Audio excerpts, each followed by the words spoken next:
المصطفى أنت الأمين، يا خير خلق الله خير المرسلين، يا من إله الكون قد أوحى له بالنور والإسلام والحق المبين.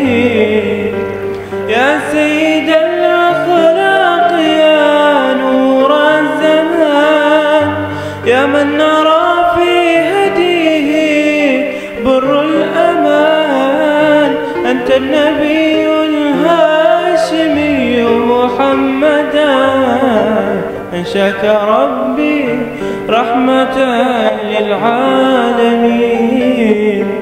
علمتنا حسن الفضائل والقيام، ميزتنا بالدين من بين الأمم، لما حباك الله خير رسالة فيها قطعت الشك بالأمر اليقين.